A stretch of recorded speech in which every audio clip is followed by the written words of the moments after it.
कृपा।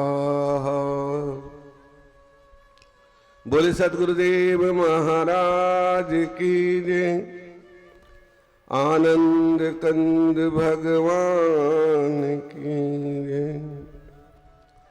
उमापति महादेव की जय। सियावर राम चंद्र महाराज की जय। पवन सुत हनुमान जी महाराज की जय। जय जय श्री राधे, जय जय श्री राधे, जय जय श्री राधे श्याम।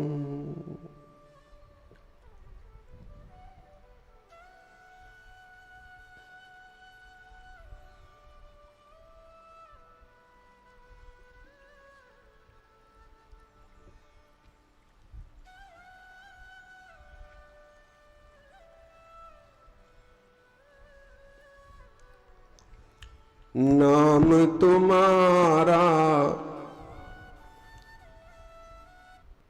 तारनहारा, कब तेरा दर्शन होगा। जिनकी प्रतिमा इतनी सुंदर, वो कितना सुंदर होगा, वो कितना सुंदर होगा। नाम तुम्हारा तारनहारा, कब तेरा दर्शन होगा। जिनकी प्रतिमा इतनी सुंदर, वो कितना दर्शन होगा। जिनकी प्रतिमा इतनी सुंदर, वो कितना सुंदर होगा, वो कितना सुंदर होगा। नाम तुम्हारा तारनहारा, कब तेरा दर्शन होगा। जिनकी प्रतिमा इतनी सुंदर, वो कितना सुंदर होगा, वो कितना सुंदर होगा, वो कितना सुंदर होगा। नाम तुम्हारा तारनहारा, कब तेरा दर्शन होगा। जिनकी प्रतिमा इतनी सुंदर, वो कितना सुंदर होगा, वो कितना सुंदर होगा।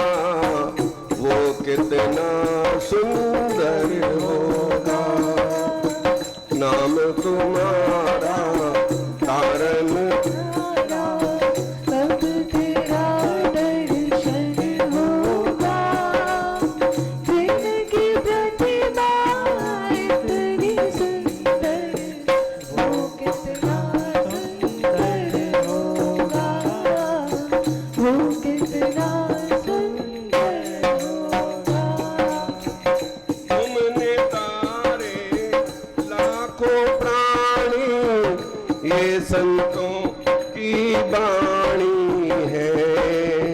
तुमने तारे लाखों प्राणी, ये संतों की वाणी है। हो, तुमने तारे लाखों प्राणी, ये संतों की बाणी है। तुमने तारे लाखों प्राणी, ये संतों की वाणी है। तेरी छवि पे पर मेरे भगवन, ये दुनिया दीवानी है। तेरी छवि पर ए मेरे भगवन,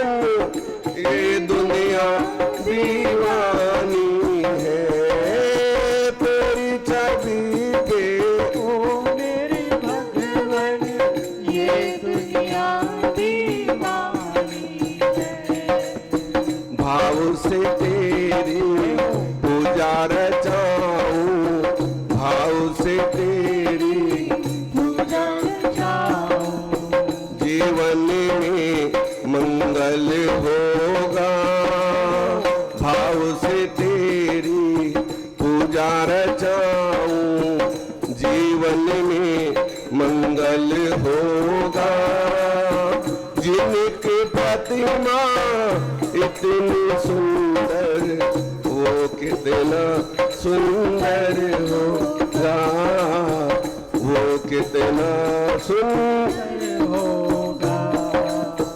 हम तुम्हारा तारनहारा, कब तेरा दर्शन होगा।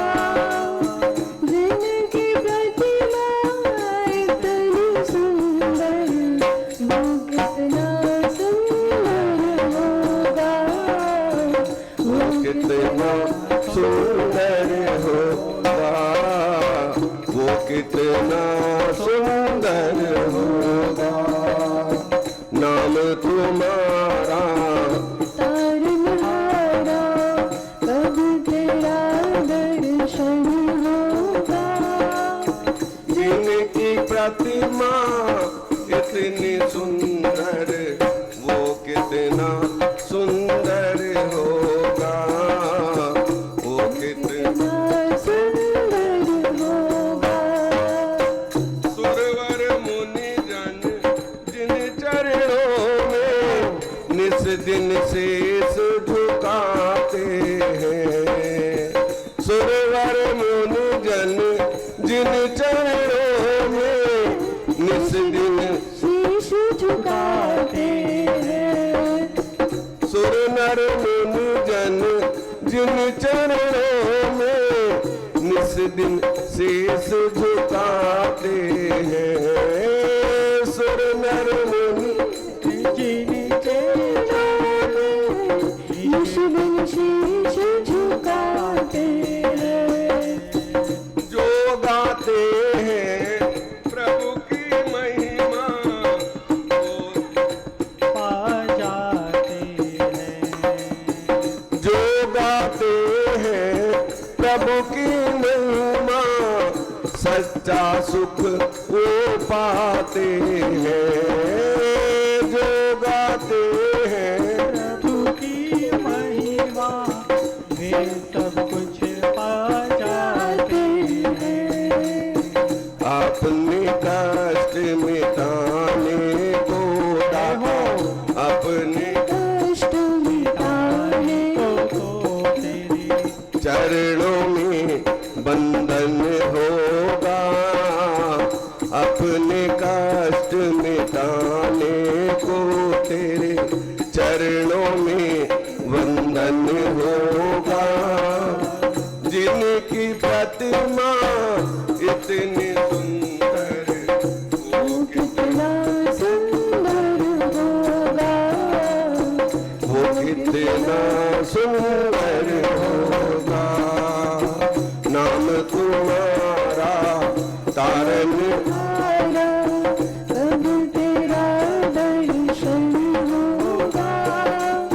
जिनकी प्रतिमा इतनी सुंदर, वो कितना सुंदर होगा, वो कितना सुंदर होगा। नाम तुम्हारा तारनहारा, कब तेरा दर्शन होगा। जिनकी प्रतिमा इतनी सुंदर, वो कितना सुंदर होगा, वो कितना सुंदर होगा। मन की मुरादें लेकर स्वामी हो, चरणों में तेरे आए हैं। मन की राधे लेकर स्वामी तेरे चरणों में आए हैं। मन की मुरादें लेकर स्वामी तेरे चरण में आए हैं। ओ मन की मुरादें लेकर स्वामी तेरे चरण में आए हैं।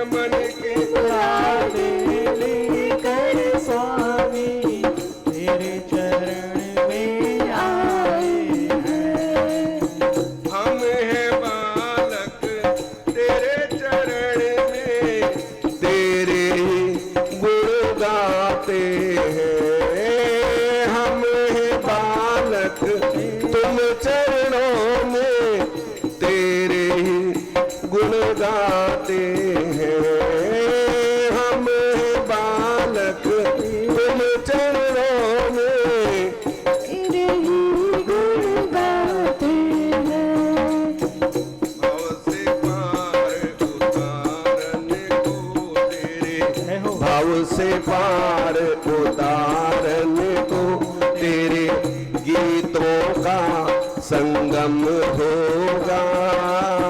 भाव से पार उतारने को तेरे गीतों का संगम होगा। जिनकी प्रतिमा इतनी सुंदर वो कितना सुंदर होगा, वो कितना सुंदर होगा। नाम तुम्हारा तारनहारा कब तेरा दर्शन होगा। जिनकी प्रतिमा इतनी सुंदर वो कितना सुंदर होगा, वो कितना सुंदर होगा। हाँ वो कितना सुंदर होगा, वो कितना सुंदर होगा। नाम तुम्हारा हमारा कब तेरा दर्शन होगा। जिनकी प्रतिमा इतनी सुंदर वो कितना सुंदर होगा, वो कितना सुंदर होगा। बोले सद्गुरुदेव महाराज की जय। जय श्री राधे, जय जय श्री राधे, जय जय श्री राधे श्याम। बोले शंकर भगवान की, सद्गुरुदेव महाराज की, आनंद कंद भगवान।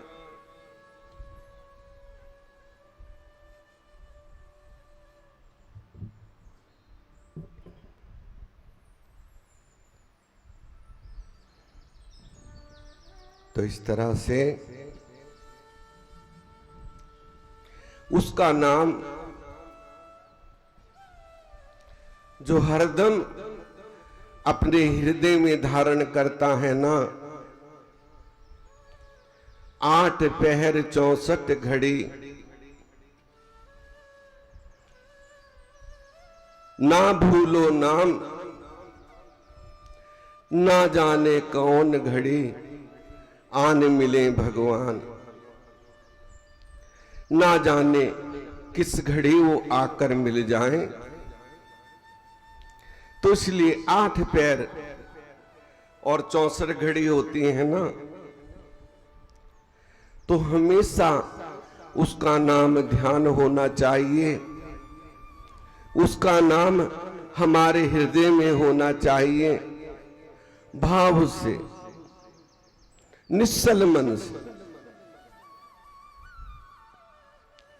और आज तो सावन की शिवरात्रि है। ऐसा शास्त्र कहते हैं कि आज के दिन भगवान शिव और माता पार्वती का विवाह हुआ था हिमाचल के यहाँ। तो आज बड़ा मंगलकारी दिन है। आज के दिन जो गंगा जल शिव जी के अर्पण करता है, शिवलिंग पे चढ़ाता है, काले तिल मिला के, एक चुटकी काले तिल की, तो उसके जन्मों जन्मों के सब पाप विनाश हो जाते हैं। लेकिन भाव से और श्रद्धा से आज के दिन यदि कोई रुद्राभिषेक भी करता है, भाव से पंचामृत से स्नान कराता है, तो वो भी सही है, शिव मुक्ति शिव धाम को प्राप्त करता है। लेकिन भाव होना चाहिए। और भाव से भगवान ने तो कहा है ना, बहा दो प्रेम के आंसू तो चला बस आप आऊं मैं। भाव होना चाहिए। प्रेम से उसका बंधन कर लो। यदि कुछ भी पर्याप्त नहीं है तो बंधन तो कर सकते हो। चलो वो भी नहीं कर सकते तो दूर से प्रणाम कर लो, वो भी नहीं कर सकते तो अपने हृदय में धारण कर लो कि मैं अभिषेक कर रहा हूं, प्रभु मैं असमर्थ हूं, आपके पास नहीं आ सकता और मेरा ये स्वीकार करना। वो तो भाव के भूखे हैं ना, भोले भाले हैं।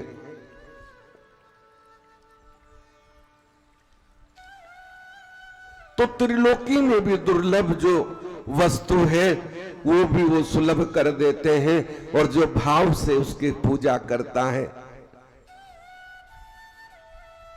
भाव से तेरा पूजा रचाऊं जीवन में मंगल होगा। और जिसकी प्रतिमा इतनी सुंदर, वो कितना सुंदर होगा, कितना सुंदर होगा, कोई कल्पना कर सकता है? घायल की गति घायल जाने, जो कोई घायल होए। जिसने उसको अपनी आत्मा में दर्शन किया है, उस परम ज्योति का, कहते हैं ना हमारे अंदर ही सब कुछ है। अंदर बढ़ के पौड़ी चढ़ के तू नजारा देख ले, जेड़ा सारा जगदा वाली प्रीतम प्यारा देख ले।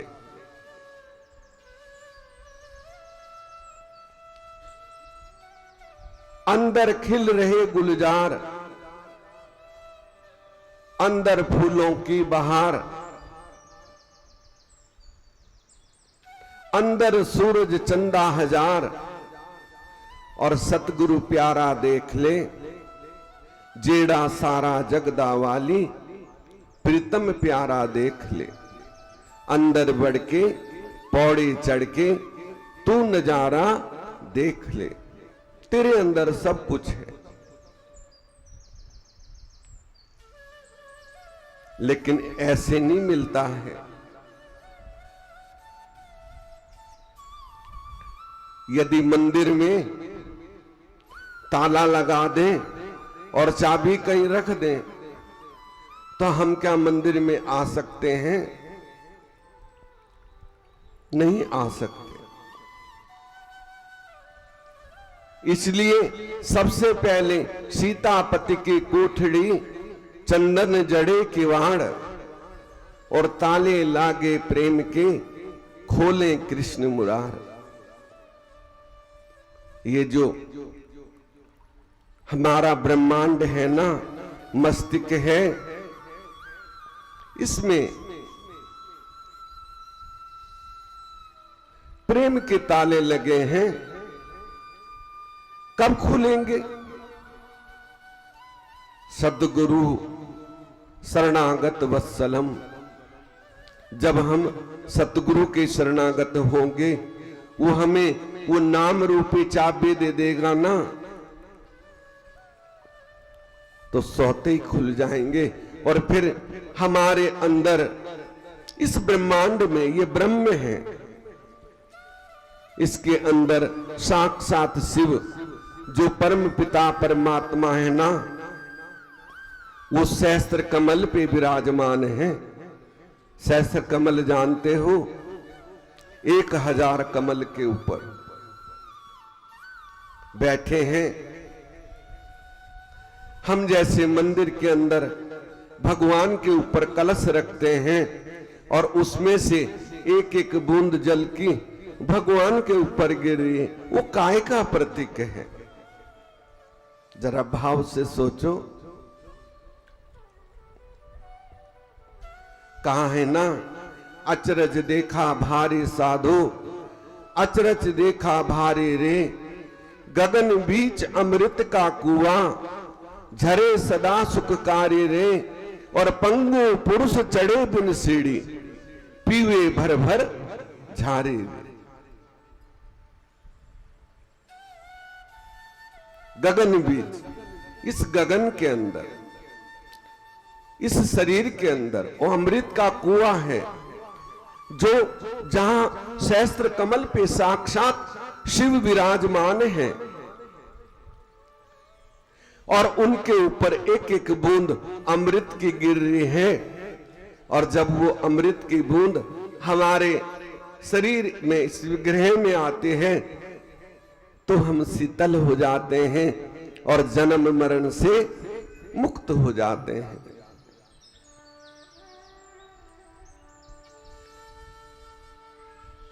ये कहा सुनी की बात नहीं है, देखा देखी बात है।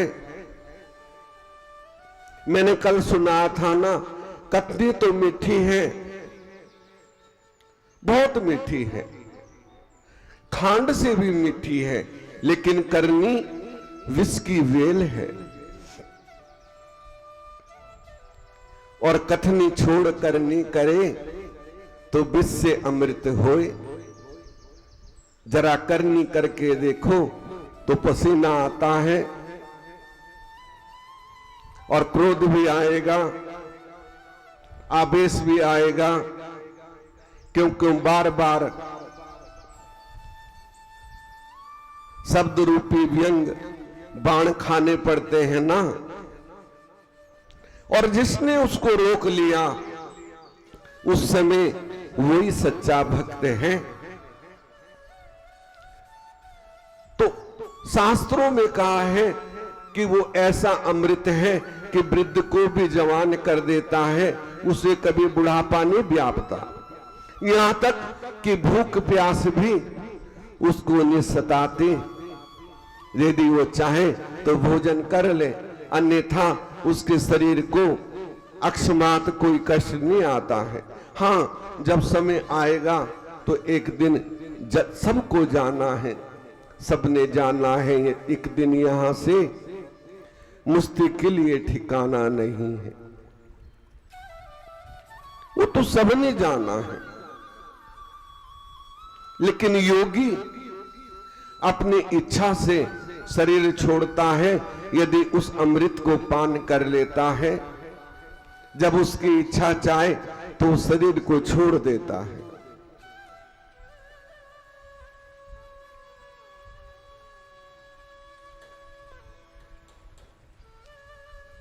महादेव कहे, पकड़ लो इसको, बच्चे को अपने पास रखो। महादेव कहे निर्वाणी,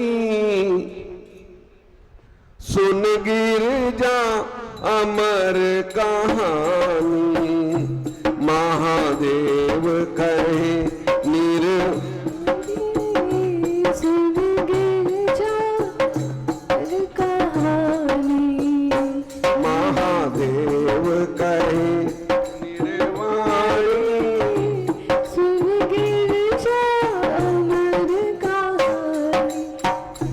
महादेव कहे निर्वाणी, सुन गिरजा अमर कहानी।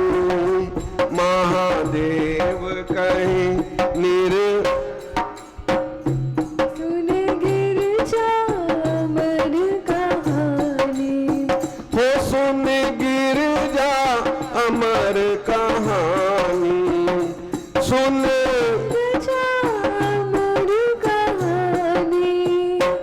महादेव कहे निर्वाणी, सुन गिरजा अमर कहानी। महादेव कहे निर्वाणी, सुन गिरजा अमर कहानी। महादेव कहे निर्वाणी, सुन गिरजा अमर कहानी। महादेव कहे निर्वाणी, सुन गिरजा अमर कहानी। जहाँ भंवर गुफा सुखदाई, जहाँ भंवर गुफा सुखदाई, योगी जन ध्यान लगाई।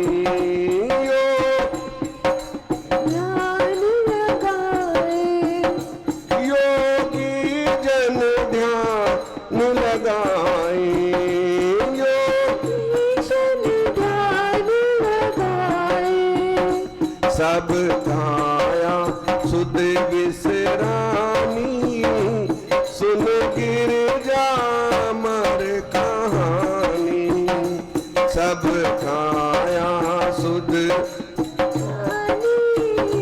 सुन गिरजा अमर कहानी महादेव कहे निर्वाणी सुन गिरजा अमर कहानी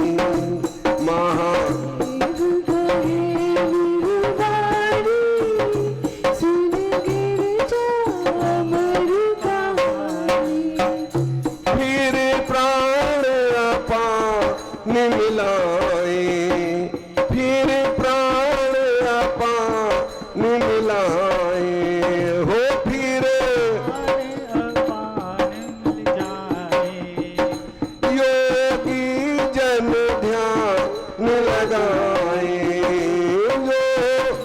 जन ध्यान लगाए फिर काया सुध विश्रामी सुन गिरजा अमर कहानी मम वचन सत्य करमानी सुन गिरजा अमर कहानी मम वचन सत्य सुन गिरजा अमर कहानी महादेव कहे निर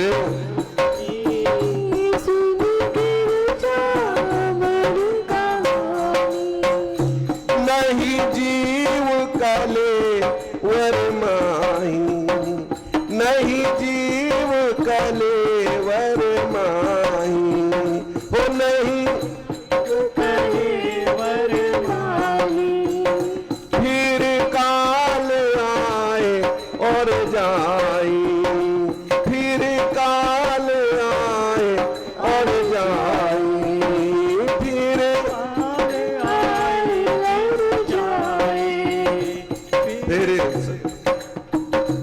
कर सके न कुछ बिहानी सुन गिरजा अमर कहानी कर सके न कुछ बिहानी सुन गिरजा अमर कहानी महादेव कहे निर्वाणी सुन अमर कहानी महादेव कहे निर्वाणी सुन गिरजा अमर कहानी फिर योगी प्राण उतारे फिर योगी प्राण उतारे फिर प्राण उतारे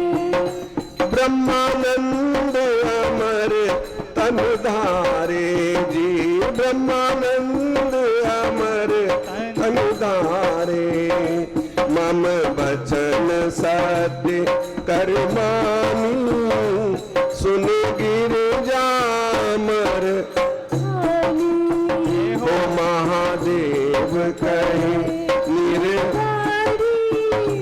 सुन गिरजा अमर कहानी महादेव कहे निर्वाणी सुन अमर कहानी महादेव कहे निर्वाणी सुन गिरजा अमर कहानी बोले शंकर भगवान की जय जय श्री राधे जय जय श्री राधे जय जय श्री राधे श्याम। तो महादेव कहीं निर्वाणी सुन गिरजा अमर कहानी। महादेव जी ने अमरनाथ में जाके पार्वती माता को अमर कथा सुनाई। अब जो है अमरनाथ जी के दर्शन हो रहे हैं। और कहा कि जब प्राण और अपान का मिलन होता है, प्राण वायु का और अपान वायु का, तो फिर एक विस्फोट होता है और वो परम प्रकाश, जैसे ये लाइट जल रही है ना, इसमें दो तारे हैं, एक ठंडा और एक गर्म, और स्विच लगा है। जब स्विच चलाएंगे तो का मिलन होगा, विस्फोट होगा, तो क्या होता है? प्रकाश होगा। ऐसे हमारे अंदर हम श्वास छोड़ते हैं ना, तो गर्म निकलता है, अंदर लेते हैं तो ठंडा होता है। होता कि नहीं होता है? तो ये दो ही अक्षर हैं, ढाई अक्षर प्रेम के पढ़े सो पंडित होए। सिर्फ ढाई अक्षर, जिसने उसको जान लिया, उसने उस परमात्मा को जान लिया, तो सहस्त्र कमल में अपने पिया संग जाकर सोई, संशय शोक रहा ना कोई। कोई संशय शोक नहीं रहा, सब दूर हो गए। वो पिया कौन है? वो परमात्मा है। वो पति भी है, पिता भी है, और परम पिता भी है। तो अपने पिया संग जाकर सोई, संशय शोक रहा ना कोई। बरसन लागो रंग शब्द घर बाजोरी, कि कोई संशय मन में नहीं रहा, सब संशयों का नाश हो गया। कब? जब गुरु कृपा होती है। तो ये अंतर का ज्ञान है। भगवान ने कहा है कि तुम अंतर्मुख हो जाओ, यदि मुझे प्राप्त करना है। यही तो कथाओं का भाव है।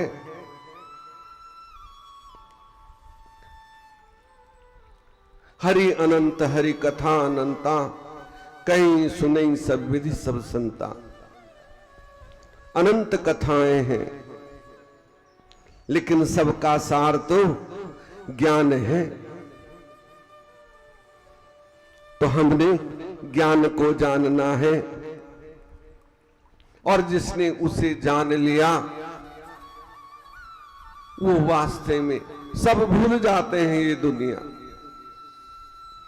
आज हम कथा कर रहे हैं ना, तो सब याद रखेंगे, और कल हम नहीं रहेंगे तो 4 दिन तो याद करेंगे, 5वें दिन कोई याद नहीं करेगा। ये सच्ची बात है।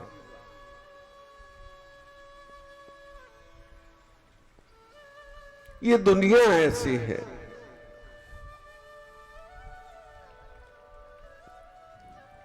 सब भूल जाते हैं। यदि परिवार से कोई चला जाता है तो 2 दिन बड़ा शोक रहता है। 4 दिन जब तक अस्थि संचय नहीं करते तो बड़ा शोक रहता है। फिर 10 दिन तक थोड़ा बहुत रहता है, और 12वें दिन सब हंसने खेलते लगते हैं, और 13वें दिन सब कुछ भूल जाते हैं। और महीना आते आते तो सब नाचने गाने लगते हैं। यही संसार का खेल है।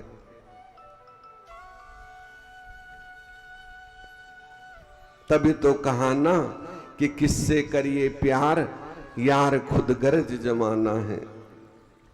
अरे प्यार करना है तो उससे करो, ठाकुर जी से करो, राघव जी से करो, भोलेनाथ से करो, जो तुम्हारे प्यार को कभी नहीं भुलाएगा, हमेशा याद रखेगा। तो प्यार तो सच्चा होना चाहिए, और सच्चा प्यार तो वो ही कर सकते हैं।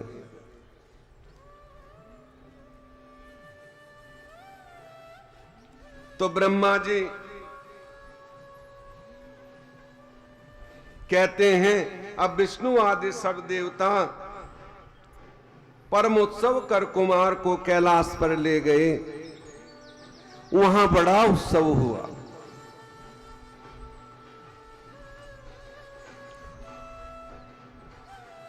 बड़ा उत्सव हुआ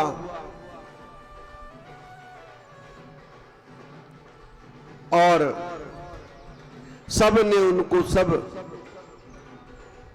धनुष बाण तीर सब कुछ दिए।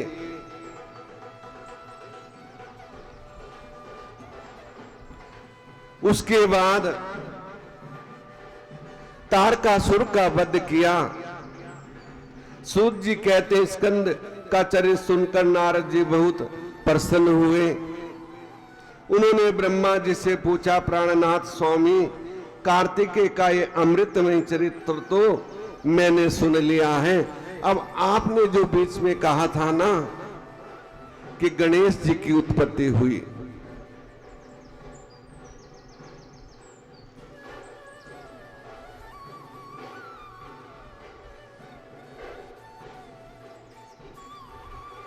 पार्वती माता ने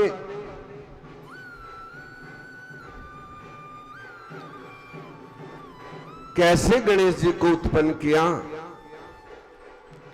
वो भी चरित्र सुनाइए। एक बार भगवान बार बार माता के महल में आ जाते थे और कई बार माता स्नान करती होती थी तो बड़ी लज्जा आती थी। ऐसे ही बहुत वक्त हुआ। एक दिन माता ने सोचा कि कोई उपाय तो करना चाहिए ताकि भगवान आए। द्वार पे भी कोई नहीं है और मुझे पता लग जाए।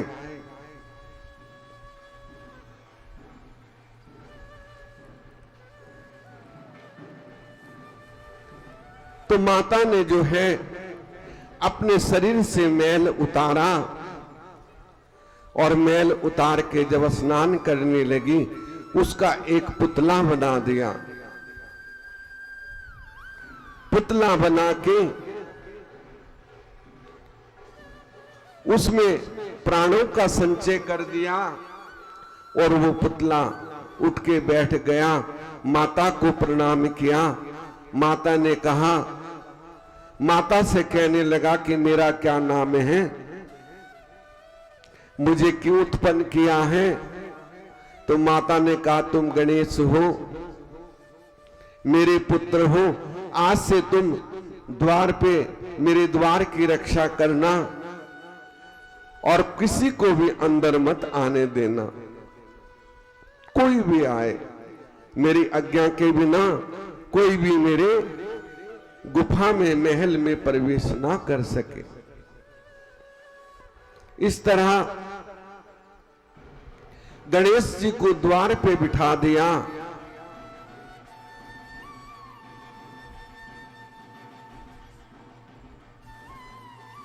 सखियों को ये बात बहुत प्रिय लगी। उसकी रचना की इच्छा की एक समय पार्वती स्नान कर रही थी और नंदी द्वार पर बैठे थे, तब उसके मना करने पर भी भगवान अंदर आ गए।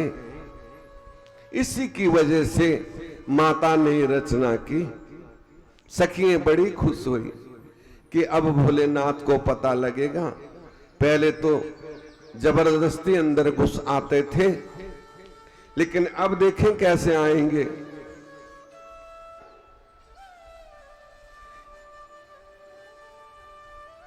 ब्रह्मा जी बोले, कहते हैं कि सब गण शिव जी की आज्ञा से वहां जाकर उस द्वारपाल से उसका परिचय पूछने लगे। शिवगण आए, किसी को कुछ काम था, किसी को कुछ काम था। अंदर जाने लगे तो गणेश जी ने रोक दिया कि बिना माता की आज्ञा से तुम अंदर जाना वर्जित है, तुम अंदर नहीं जा सकते। अब गण पूछने लगे ये कौन सा गण पैदा हो गया जो हमें रोक रहा है। उसका परिचय पूछने लगे।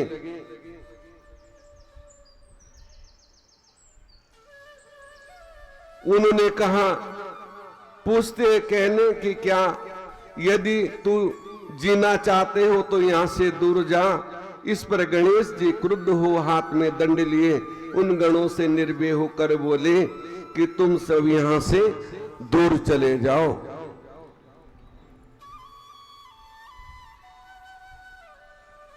अब तुमको शिव जी के गण तुमको हटाने के लिए ही आए हैं। अब तक तुमको एक गण मना मानकर ये छोड़ दिया है, नहीं तो मार दिए होते।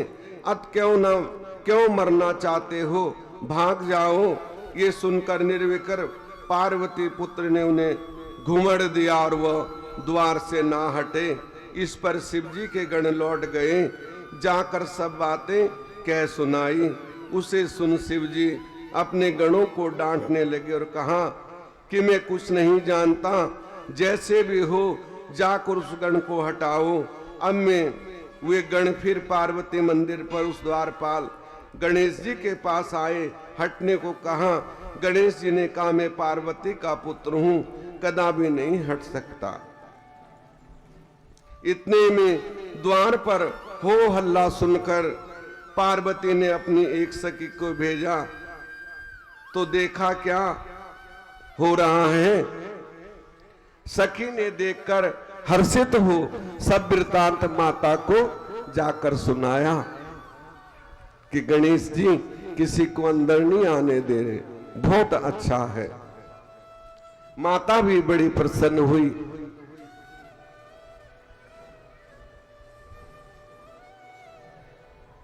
तुमको अपना मान नहीं छोड़ना चाहिए। पार्वती ने कहा, ठीक है, परंतु देखो कि अभी अक्षण भर के लिए मेरा पुत्र द्वार पर स्थित हुआ कि उनके गण आकर उसे छेड़ने लगे। फिर भी विनय और नम्रता से को क्यों अपनाऊं, जो होगा देखा जाएगा।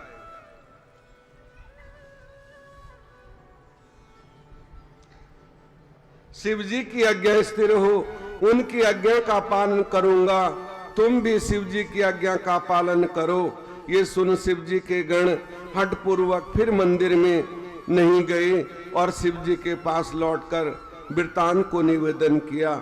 ये सुन शिव जी लौकिक गति आश्रय ले अपने गणों से बोले, वो अकेला गण तुम सबके आगे क्या पराक्रम दिखाएगा, फिर पति के आगे स्त्री क्या हट कर सकती है।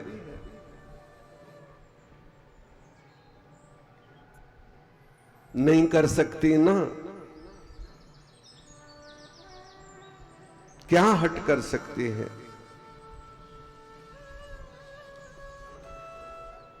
पराक्रम दिखाएगा, फिर आज्ञा से तुम लोग युद्ध करो, जो होगा देखा जाएगा, जाके उसके साथ युद्ध करो। सभी देवताओं ने, शिवगणों ने युद्ध किया, हार के आ गए।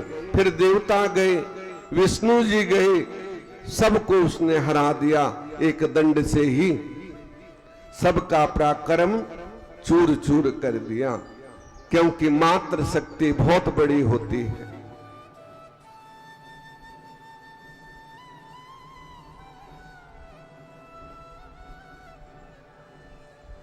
मात्र शक्ति कि कोई भी बराबरी नहीं कर सकता।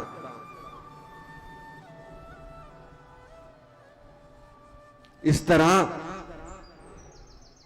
सभी हार गए। उसके बाद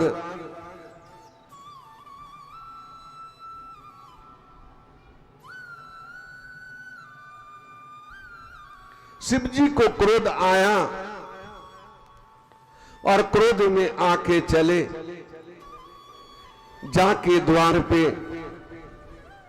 शिव जी के साथ भी युद्ध होने लगा। बड़े पराक्रम से युद्ध किया। शिव जी भी आश्चर्य में पड़ गए कि ऐसा कौन सा गण पैदा हो गया जो सभी देवताओं को परास्त कर दिया। विष्णु जी को परास्त कर दिया, सभी गणों को परास्त कर दिया, तो बड़ा क्रोध आया। और क्रोध में आके जैसे पार्वती के मंदिर पर पहुंचे तो भगवान शिव जी ने अपनी सेना के साथ चिरकाल तक बालक से युद्ध करने लगे। चिरकाल तक युद्ध हुआ।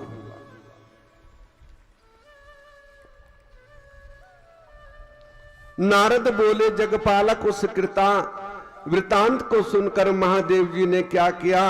ब्रह्मा जी बोले, मुनिवर, गणेश जी पर मर जाने पर शिव जी के गण, जो शिव जी को क्रोध आया और उसी समय शनि की वक्र दृष्टि उनके ऊपर पड़ी और भगवान शिव ने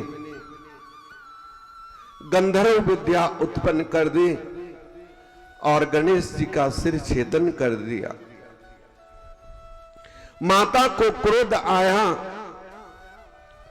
माता ने कहा कि मेरे पुत्र को मार दिया, अब मैं पूरे संसार को नष्ट भ्रष्ट कर दूंगी। महाकाली रूप धारण करके पूरे देवताओं को सजा दूंगी। उस समय ब्रह्मा जी आए, कहने लगे कि हे आदि शक्ति, तुम शांत हो जाओ, ये सब शिव की लीला है। कहने लगी कि मेरा पुत्र यदि जीवित नहीं हुआ तो मैं संसार में तांडव मचा दूंगी, कोई भी जीवित नहीं रहेगा। एक तो मैंने गण बनाया था, वो भी इनको भारी हो गया।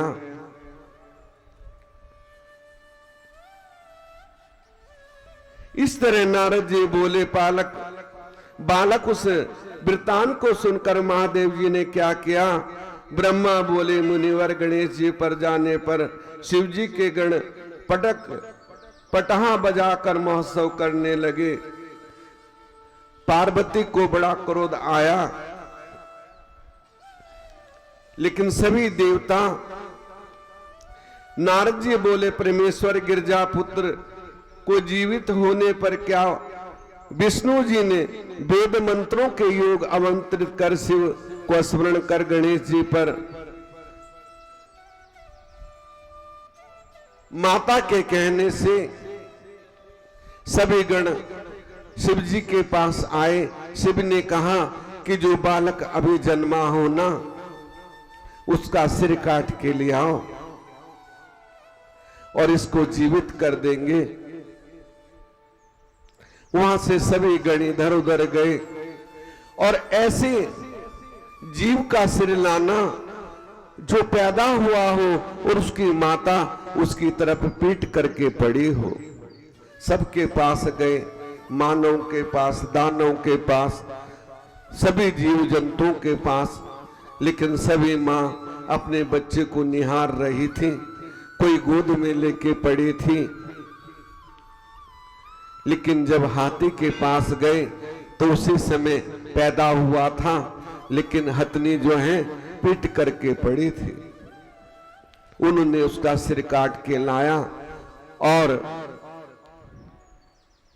उनके धड़ से लगा दिया। विष्णु जी ने वेद मंत्रों के योग से आमंत्रित कर शिव स्मरण कर गणेश जी पर जल छिड़का। जल को छिड़कते ही वो बालक शिव की इच्छा से जाग उठा। उस गजमुख रक्त वर्ण सुंदर क्रांतिमान बालक के प्रसन्न वदन एवं सुंदर आकृति की शोभा बड़ी देदीप्यमान थी। शिव पुत्र को जीवित हुआ देख सबका दुख दूर हो गया। पार्वती जी अपने पुत्र को जीवित हुआ देख प्रसन्न हो गई, सारा क्रोध दूर हो गया। नारद जी बोले, हे प्रजेश्वर, गिरजा पुत्र के जीवित होने पर क्या हुआ?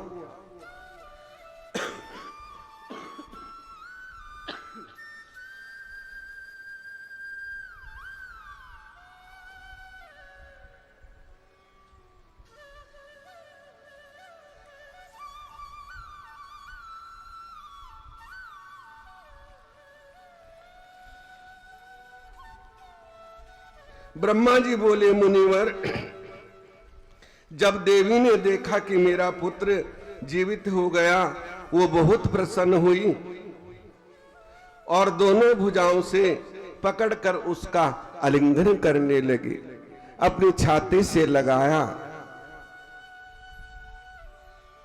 अनेकों प्रकार के भूषण वस्त्र पहनाए, वर दिया और कहा, पुत्र, तुम्हारे मस्तक पर जो ये सिंदूरी रंग की आभा है, इस कारण मनुष्य पुष्प चंदन आदि सहित तुम्हारी सिंदूर से पूजा करेंगे, तुमको सब सिद्धियां प्राप्त होंगी, तुम्हारी पूजा निसंदेह सारे विघ्न दूर हो जाएंगे। शिवजी ने अपने कर कमलों से उसके सिर पर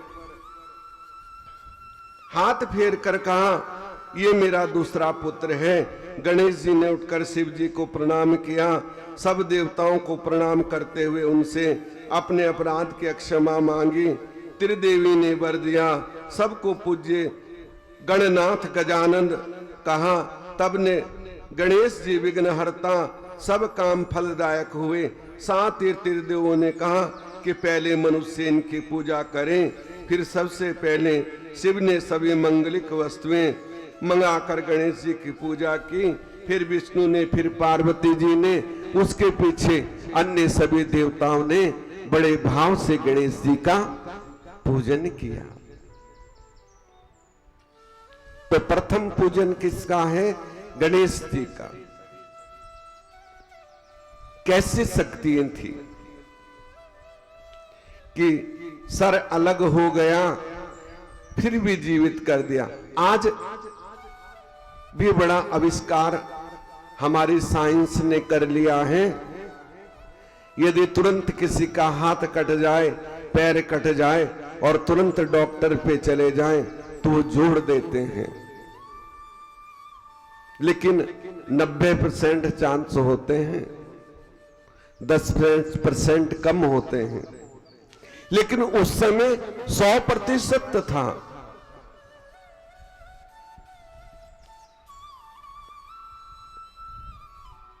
उस समय की साइंस पे अभी की साइंस कहां पहुंची है? पहुंच गई है क्या? नहीं पहुंची। तो शक्तियां थी और प्रथम पूजन होने लगा। उनके समीप बैठे और विष्णु भी शंकर से अज्ञान शिव की भक्ति सेवन करते हुए अपने लोक को चले गए। सभी देवी देवता चले गए और गणेश जी और कार्तिकेय माता पिता के पास रहने लगे। बहुत समय व्यतीत हो गया।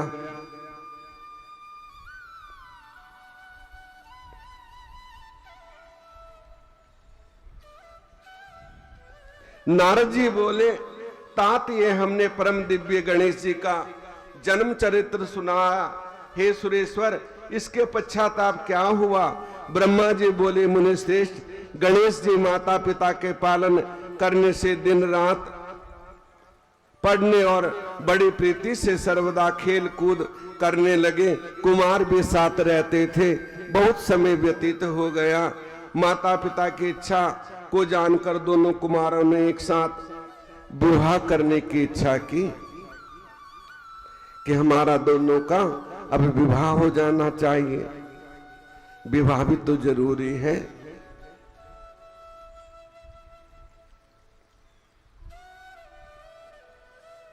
तो दोनों में झगड़ा हो गया कि पहले विवाह मैं करूंगा, पहले विवाह मैं करूंगा। तो माता पिता ने कहा कि जो सबसे पहले पृथ्वी की परिक्रमा करके आएगा उसका विवाह हम पहले कर देंगे। ये निर्णय लिया गया। अब गणेश जी का तो पेट भी बड़ा है, खाते भी बहुत हैं और सवारी के लिए मूषक है। और कार्तिकेय जी के पास मयूर है।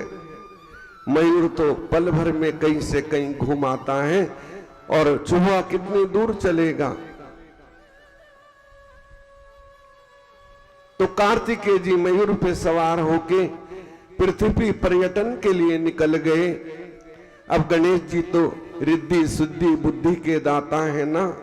उन्होंने मन में विचार किया कि यदि मैं यात्रा के लिए अपने गणेश जी पे अपने सवारी के ऊपर निकला तो ना जाने हजारों लाखों वर्ष हो जाएंगे, लेकिन मैं पृथ्वी की परिक्रमा नहीं कर सकता। उनको बुद्धि आई, उन्होंने माता पिता को बिठाकर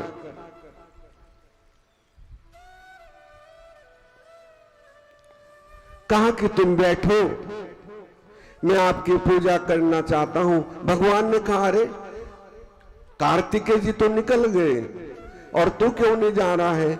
कि पहले मैं आपकी पूजा तो कर लूं। बिठा के उनके चरण धोए, चरण धो के चरणामृत पान किया और 7 बार परिक्रमा कर ली। कहने लगे, अब मेरा विवाह कर दो। कि तेरा विवाह कैसे कर दे? हाँ, अभी कार्तिकेय जी तो परिक्रमा के लिए गए हैं और तू भी परिक्रमा करके आ। कि वो तो एक ही बार करेगा, मैंने तो 7 बार पृथ्वी की परिक्रमा कर ली है।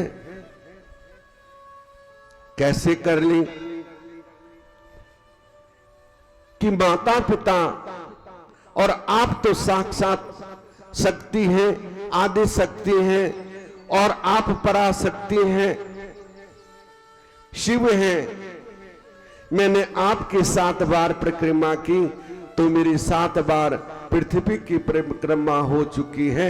यदि ये शास्त्र सम्मत हो तो ठीक है, अन्यथा रहने दो। सभी देवता इकट्ठे हुए, सबने इसको सम्मति दी कि बिल्कुल सही बात है और गणेश जी की शादी कर दी। शादी कर दी, रिद्धि सिद्धि से उनकी शादी हुई। 2 पत्नियां आ गई, एक की जगह 2 मिल गई और उनके 2 पुत्र भी हो गए। क्या नाम था गणेश जी के पुत्रों का? शुभ लाभ। और अभी कार्तिकेय जी परिक्रमाएं कर रहे हैं। लौट के जब आए, अभी कैलाश के समीप ही पहुंचे थे कि नारद जी मिल गए और नारद जी ने कहा कि तुम्हारे माता पिता ने तुम्हारे साथ छल किया है, तुम्हें तो परिक्रमा के लिए भेज दिया, उधर गणेश जी की शादी कर दी और एक नहीं 2 पत्नी और 2 पुत्र हो गए और तुम अब लौट के आए। तो कार्तिकेय जी को क्रोध आ गया, पूरी बात तो सुनी नहीं। नारद जी तो नारद, जिसकी बात कोई रद्द ना कर सके, नारद जी वो थे।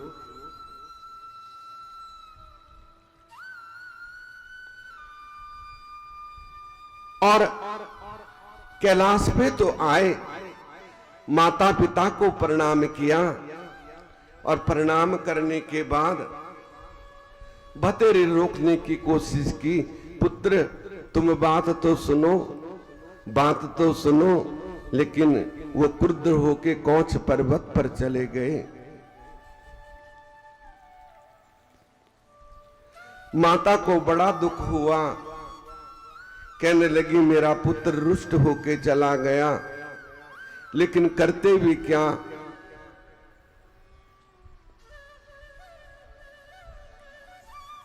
पार्वती को दुख हुआ, वे दीनता पूर्वक शंकर जी से कहा, सुनकर उन्हें साथ ले कौच पर्वत पर गई।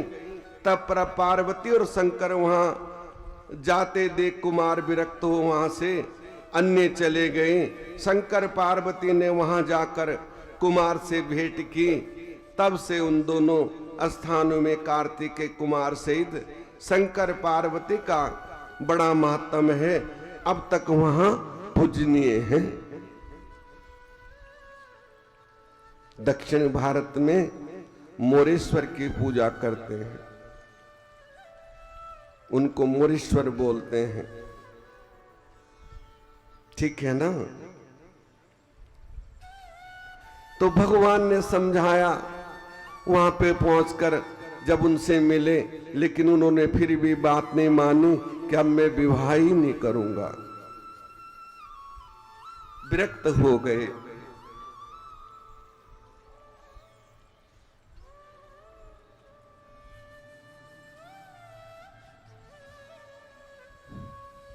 नारद जी बोले, प्रभु अब शिव जी का चरित्र सुनाने की कृपा कीजिए कि जिससे उन्होंने दुष्ट दानव का वध किया।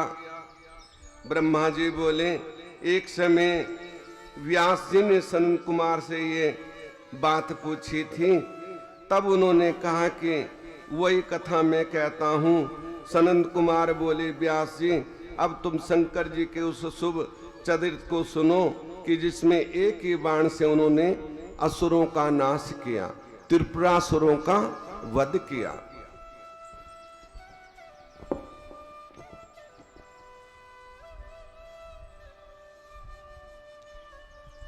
तारक्ष पृथ्वी पर तपस्या करने लगे। उनके तारक श्रेष्ठ बिंदुमाली, माजिल और कामक्ष, कमलाक्ष सबसे छोटा था। तीनों समान बलि जितेंद्रिय थे। उन्होंने बड़ी तपस्या की। पृथ्वी पर खड़े होकर तप करते थे। हजारों वर्ष तक उन्होंने विधिवत प्रकार कठिन तपस्या की। ब्रह्मा जी प्रसन्न हो उन्हें वर देने आए। ब्रह्मा जी ने कहा, महादैत्यों, मैं तुम पर प्रसन्न हूं, जो इच्छा हो वर मांगो।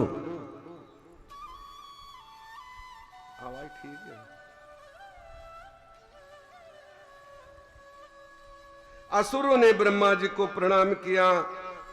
सने सने विचार कर निवेदन, यदि आप हम पर प्रसन्न हैं तो हमें सब प्राणियों में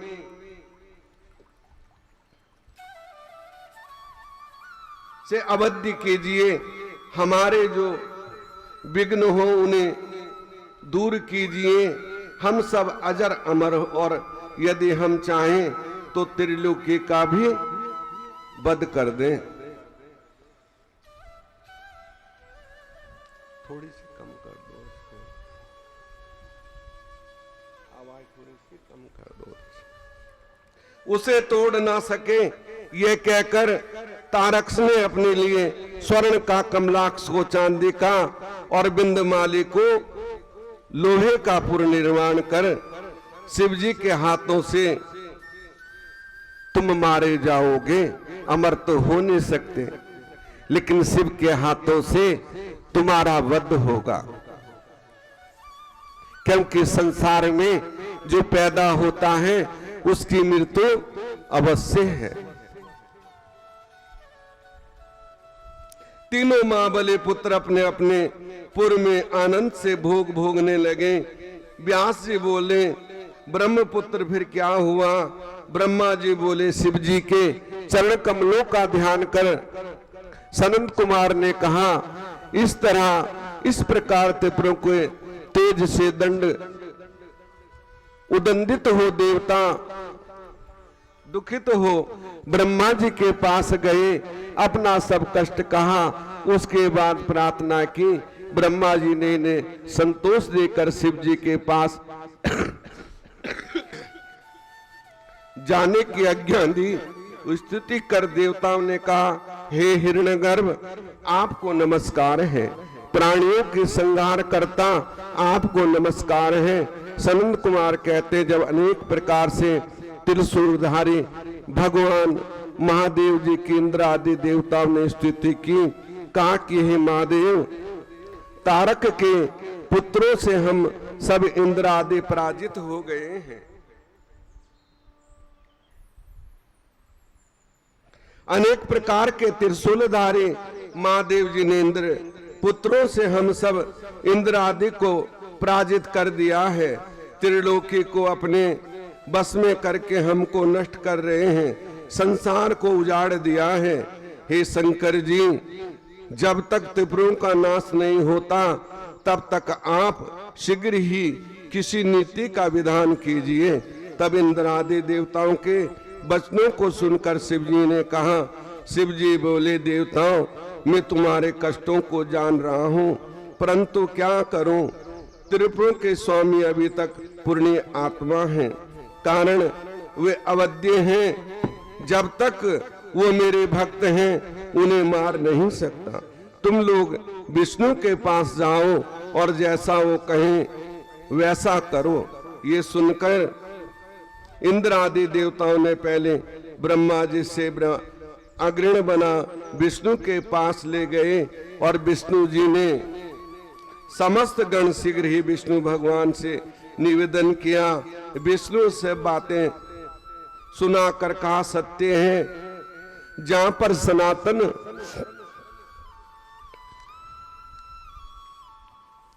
धर्म है दुख नहीं होना चाहिए। देवताओं ने कहा, हम क्या करें, हमारा दुख कैसे दूर हो?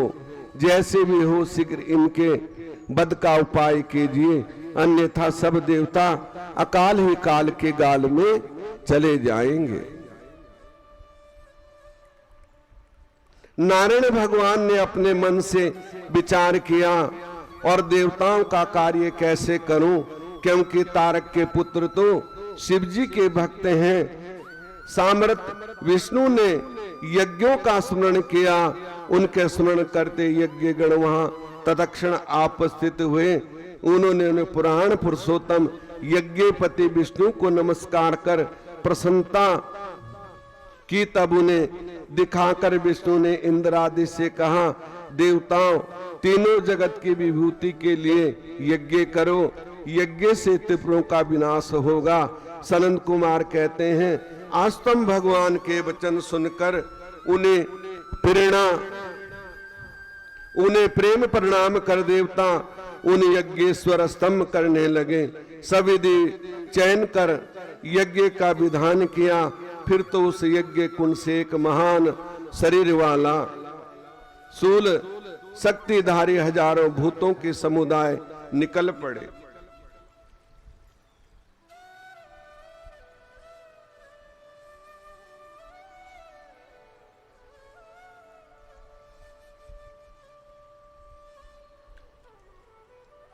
परंतु जो ही पूर्व में प्रविष्ट हुए त्यों ही त्रिपुर के तेज से भस्म हो गए और बचे विष्णु के पास भाग आए।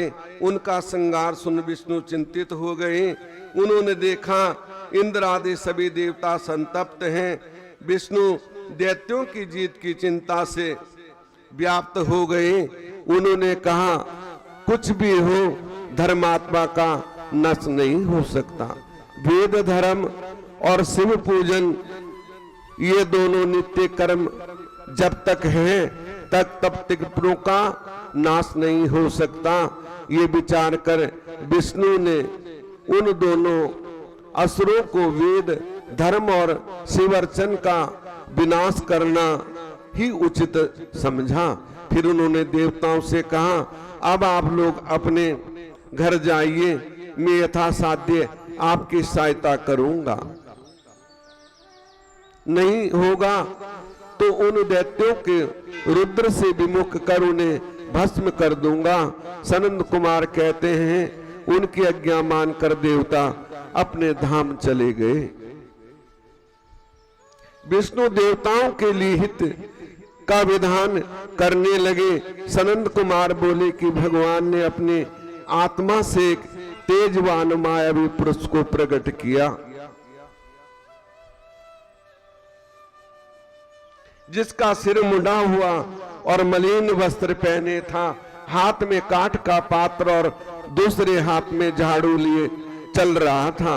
वो अपना एक हाथ में खुला वस्त्र लिए, मुख पे वस्त्र लपेटे, व्याकुल वाणी में धर्म ऐसा कहता हुआ फिर बोला, आयरन मेरे लिए क्या नाम होगा और क्या कार्य होगा। विष्णु जी बोले, तुम्हें तुम्हारी आवश्यकता है, तुम मेरे अंग से उत्पन्न हुए हो, मेरे स्वरूप हो, तुम मेरे कार्य करने योग्य हो। तुम्हारा मुख्य नाम आयरिण होगा, इसके पीछे तुम्हारा एक और सुंदर नाम होगा जिसे फिर कहूंगा। अभी तुम्हारे समक्ष जो कार्य है उसे करो। तुम बड़े मायावी हो। अब तुम 16,000 श्लोकों वाले एक ऐसे शास्त्र का निर्माण करो जो वर्ण धर्म से वर्जित हो, इसमें अब्रह्म शब्द भरे हो और कर्म विवाह विवर्णित हो। परमात्मा विष्णु के इन वचनों को सुनकर उसने ऐसा शास्त्र का निर्माण किया। उस मुंडी ने उन्हें प्रणाम किया और वो बोला, जनार्दन मुझे क्या करना है, इसके लिए शीघ्र आज्ञा दीजिए। ऐसा सुनकर विष्णु ने उस मायामय को वो शास्त्र पढ़ा दिया। स्वर्ग नरक यही है, अन्य कहीं नहीं। फिर शिव के चरण कमलों का ध्यान कर विष्णु ने कहा, बस इसी विधान से तुम सब दैत्यों का मत मोह कर लो। तुम उनके पास जाकर यही शास्त्र पढ़ाओ।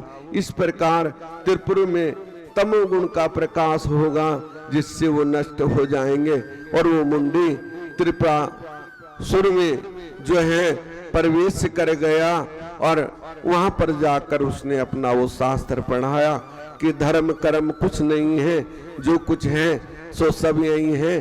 जैसा मनुष्य करता है वैसा भरता है।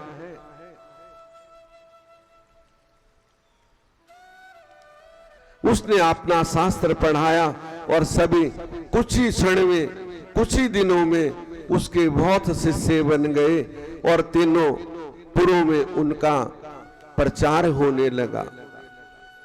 सभी वो मलिन वस्त्र पहनने लगे और अहिरण नाम का सुमिरन करने लगे।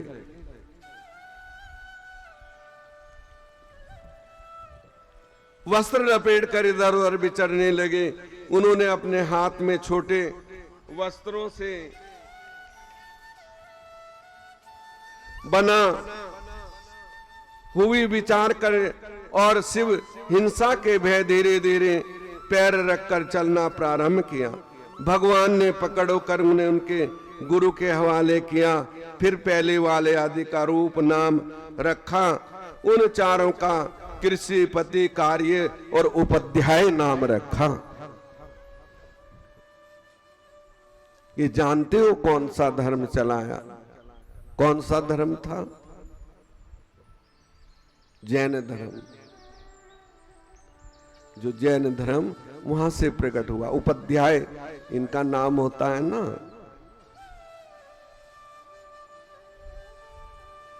कर दिया। फिर ये भी कह दिया, अब से तुम सर्वदा मेरा अहिरण नामक नाम शुभ है, शत्रुनाश के नाम ध्यान में रखना। सनंद कुमार जी बोले, इसके पश्चाताप उस मायावी ने प्रणाम कर शिष्यों सहित शीघ्र ही त्रिपुर नगर में प्रस्थान किया और वहां जाकर उसके शीघ्र ही अपनी माया फैला दी। बालकों को मोहित कर उससे शीघ्र ही अपनी लिया, परंतु शिव जी के प्रभाव से त्रिपुर में उसकी माया सहज नहीं फैल सकी। इससे वे अति व्याकुल हो गए। उन्होंने विष्णु का स्मरण किया। विष्णु जी ने शिव जी का स्मरण किया। फिर उनकी आज्ञा पा उन्होंने नारद जी का स्मरण किया। नारद जी उपस्थित हुए।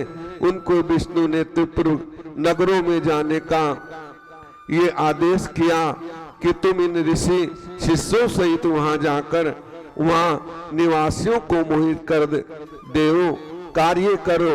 नारद जी त्रिपुर नगर को गए और त्रिपुरपति मिले। सहित वहां जाकर त्रिपुर नगरों में गए। त्रिपुरपति मिले। राजा से पतियों की धर्म प्राण और वेद विद्या की संपन्नता कहकर उनकी प्रशंसा की। और कहा धर्म सबसे उत्तम है, इसी में इन्हें दीक्षित हुआ। यदि तुम्हारी इच्छा हो तो तुम भी इनसे दीक्षा ग्रहण कर लो। और सबने दीक्षा ग्रहण कर ली। सारे त्रिपुरासुर में वो फैल गए और धीरे धीरे उनका बल घटने लगा। और जैसे बल घटने लगा, व्यास जी ने पूछा, ऋषिवर दैत्य राज्यों से दीक्षित एवं मोहित होने पर उस मायावी पुरुष ने क्या कहा, दैत्यों ने क्या किया? सनंद कुमार बोले, राजा से दीक्षित हो गया।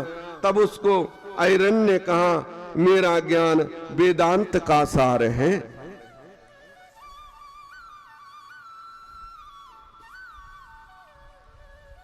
ये अनादिकाल से चला आता है, इसमें कर्ता कर्म नहीं है, ये आप ही प्रकट हुआ है, क्योंकि ये सब विष्णु जी की माया थी और आप ही में लीन हो जाता है। आत्मा से लेकर स्तंभ तक जितनी देह के बंधन हैं, सब आत्मा एक ईश्वर है, इससे अन्य कोई समझ नहीं है। ब्रह्मा विष्णु महेश सब ऐरन कहलाते हैं। समय आने पर सब लीन हो जाते हैं। आहार मैथुन है, आत्मा एक मृत्यु सभी के लिए होती है। इस कारण कभी किसी की हिंसा मत करो। अहिंसा ही परम धर्म है, अहिंसा परमो धर्म। इस कारण कभी किसी को पीड़ा देना महापाप है। अपराधहीनता ही मोक्ष है। अभिलिषित भोजन स्वर्ग है। हिंसा से नरक होता है, दान से परंतु अभिदान सबसे बड़ा दान है। गलत भी कुछ नहीं था।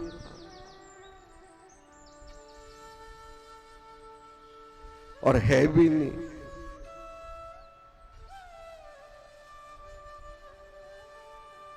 इस विचार से नाम और अर्थ के उपार्जन के लिए प्रयत्न पूर्वक अभ्यास करें।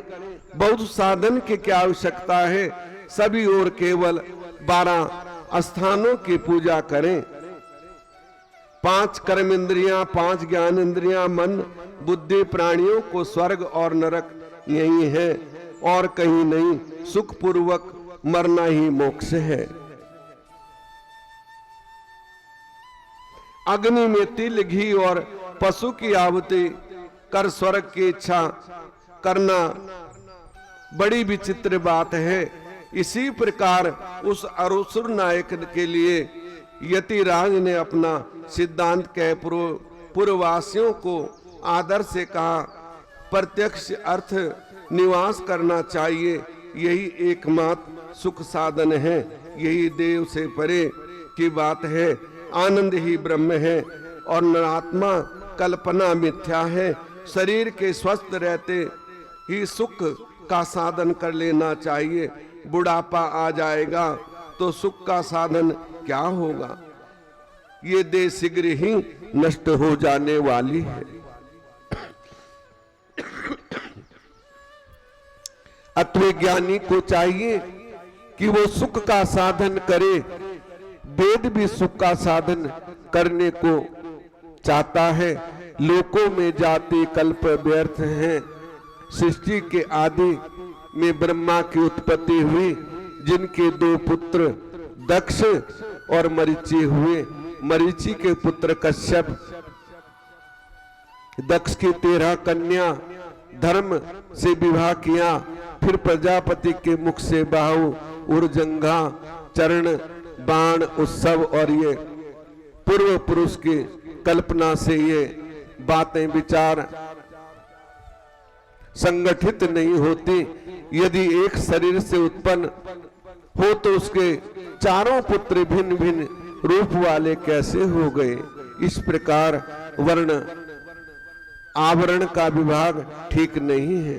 सनंद कुमार ने कहा, इस प्रकार उस व्यक्ति ने पूर्ववासी राजा को भाषित कर वेद धर्म को नष्ट किया और पतिव्रताओं के व्रत का पुरुषों से को जितेंद्रिय व्रत का विखंडन किया। फिर धर्म यज्ञ तीर्थ श्राद्ध देवताओं के धर्म शास्त्र का खंडन करते हुए उनके विशेषकर शिव जी की पूजा का खंडन किया।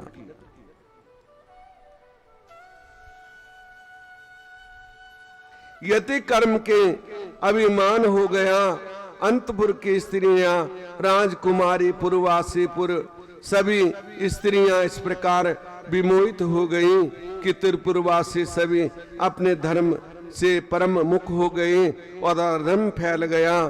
फिर भगवान विष्णु की माया से लक्ष्मी ने त्रिपुर के घर में अपना वास बनाया और लक्ष्मी उन्हें त्याग कर चली गई। अलक्ष्मी का वास हो गया और लक्ष्मी वहां से चली गई और धीरे धीरे उनका विनाश होने लगा।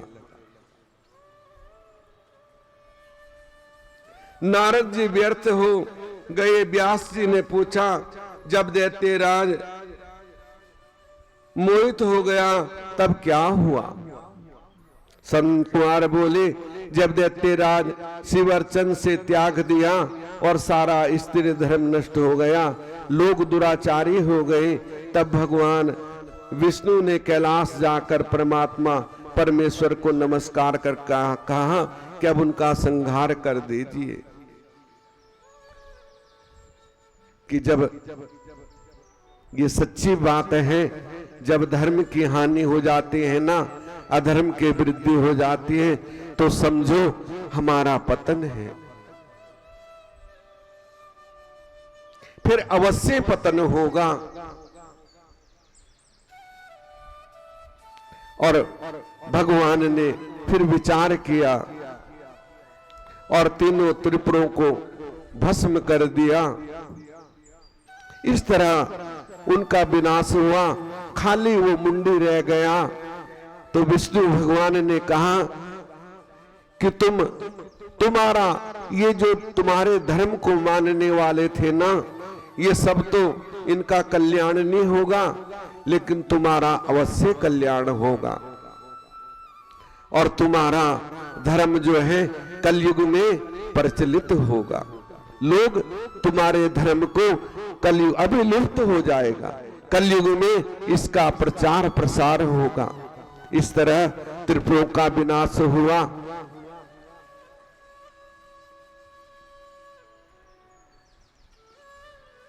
उसके बाद जलंधर की उत्पत्ति कैसे हुई, ये कथा कल आपको सुनाएंगे।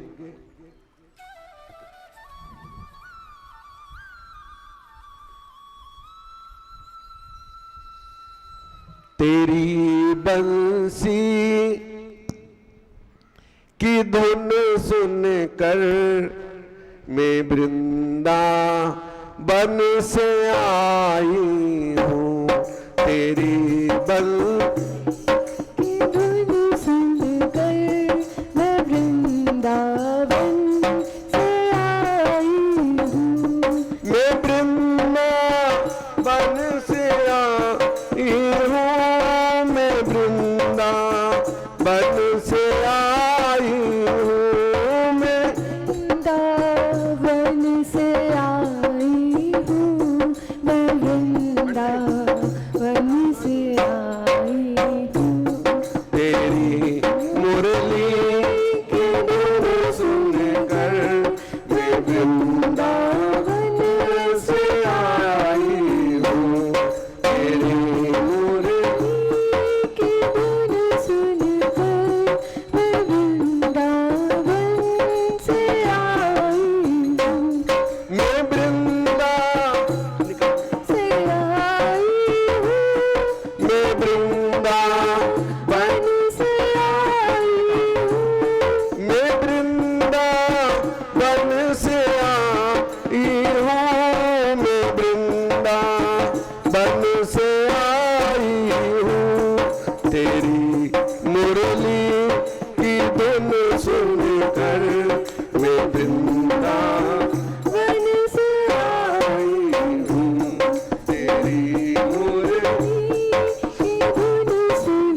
सुना मेरे मनमोहन तुम मुरली भी बजाते हो सुना है मैंने मन मोहन तुम मुरली भी बजाते हो सुना मेरे मनमोहन तुम मुरली भी बजाते हो सुन रसिया मेरे मन बसिया अरे सुन रसिया मेरे मन बसिया मैं मुरली साथ लाई हूँ तेरी मुरली की धुन सुनकर मैं वृंदावन से आई हूँ तेरी मुरली की धुन सुनकर मैं बरसाने से आई हूँ मैं बरसाने से आई हूँ मैं वृषभानु की जाई हूँ मैं आने से आई हूँ मैं विश्वभानु की प्यारी हूँ तेरी मुरली की धुन सुनकर मैं बरसाने से आई हूँ तेरी मुरली की धुन सुनकर मैं बरसाने से आई हूँ सुना है मेरे मन मोहन तुम माखन भी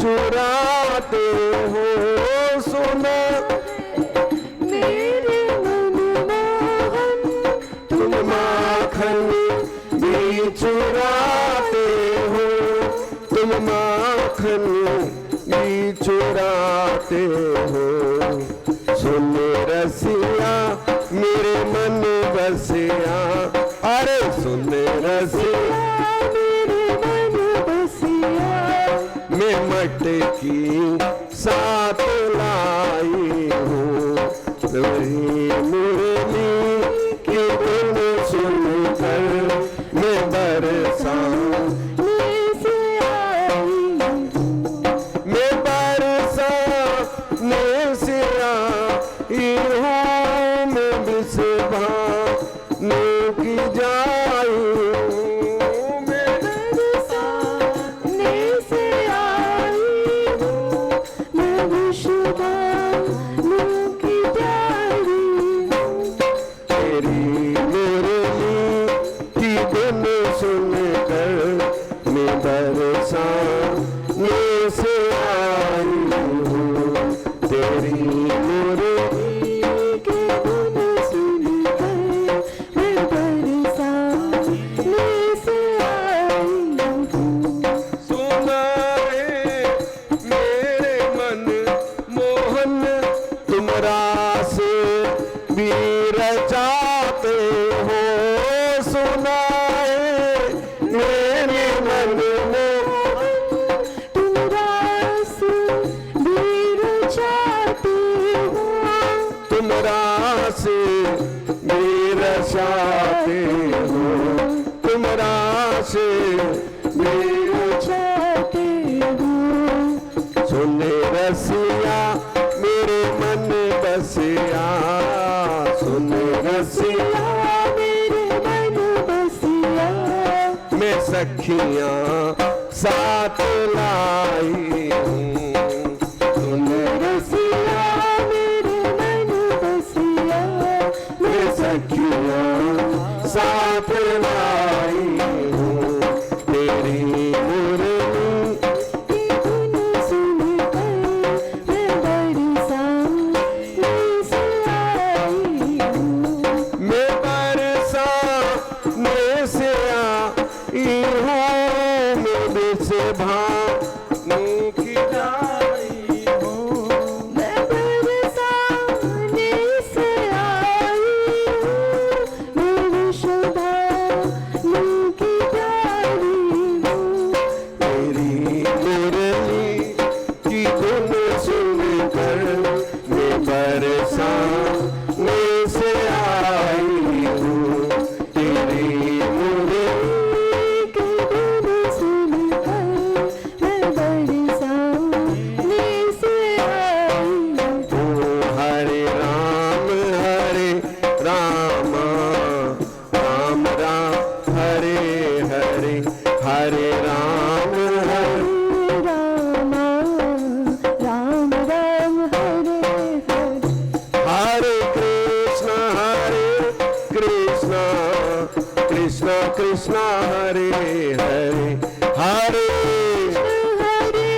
हरे राम राम राम हरे हरे, हरे राम